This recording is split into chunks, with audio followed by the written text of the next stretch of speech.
Hi everybody, this is Audrye. AudryeNow, AudryeNow.com, AudryeNow.com/ism, AudryeNow.com/ism, ISM. This is August, I think it's the 19th, video 1. This may seem to some to be a controversial post, yet here we go.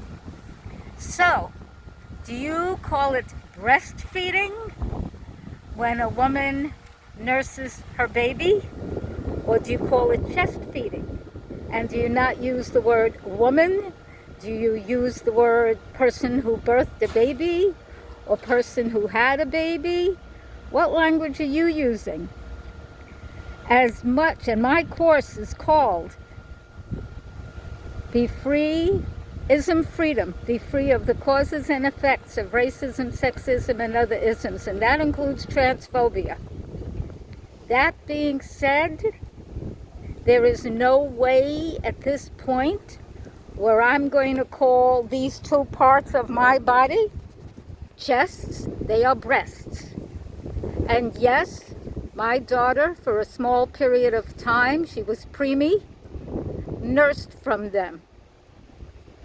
She did not nurse from chests or from some being that somehow managed to have her. She birthed from her mother, me. And she also took care of her kids, which is a whole separate conversation. I don't want to get into her life.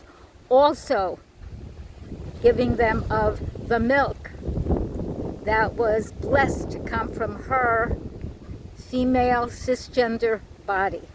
So I am all for inclusive language.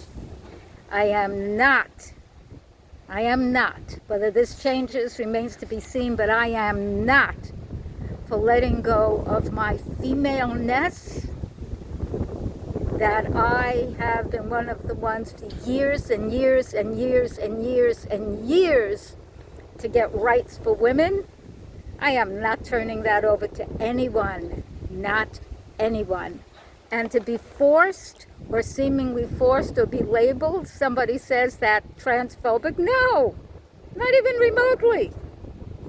If somebody feels bad because they don't have breasts, why should you feel bad? You've got what you've got. I have a small behind. I'd rather it were bigger. If somebody says you have a small behind, am I going to get angry with them? No, it's the truth. It's the truth. So if somebody, trans, cisgender, whatever, can't make peace with what their body is or morphing into post or pre-op, if they're going to have reassignment surgery or not, get real. Get real. Yes, I still think of men as having a certain sexual organ that me, as a cisgender heterosexual woman, when I'm with my lover, when that day comes, when it is, I love that. So to me, for somebody looking to quote unquote force cisgender women not to say breastfeeding or birth or mother feels very much like patriarchal male looking to force women into a corner. That is not going to happen. And for some women who let it happen, girls, women, ladies, no.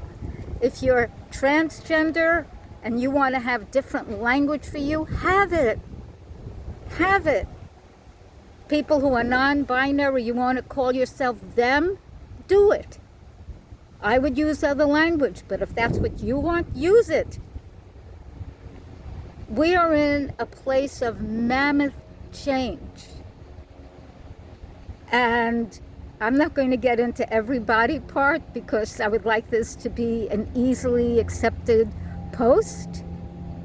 But there is no way at this point in time that I'm going to say chest fed. That's ludicrous to me.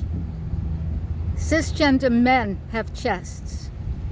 And if a transgender woman has a chest, that's what you have. You don't have mammary glands in there. You can't lactate. At this point in our development with surgery and with stem cells and with cannabinoid and all this, you don't even yet have fallopian tubes. You might someday, we might be there.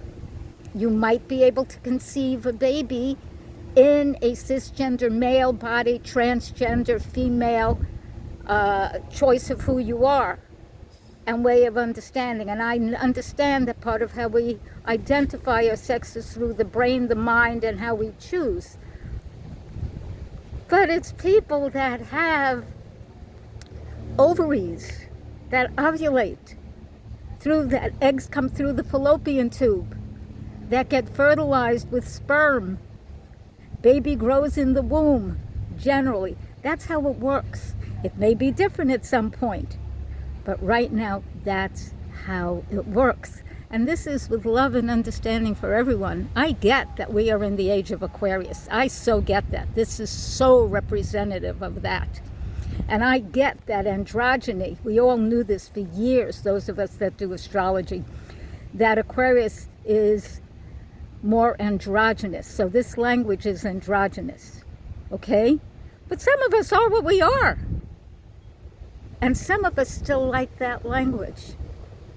Maybe it will change. I use the terms black, brown, beige to describe people. We're not just black or white. That's ludicrous. And some people who identify as black, they're practically my complexion. So they're more white than black. They may be culturally identified as black, but DNA, a little bit more white. If you don't like that, then get a DNA test and see what your DNA is, and you can identify culturally however you choose. Anyway, that's it for now. Please do go to AudryeNow.com/ism, ISM. It's an astounding course. Thank you. Bye-bye.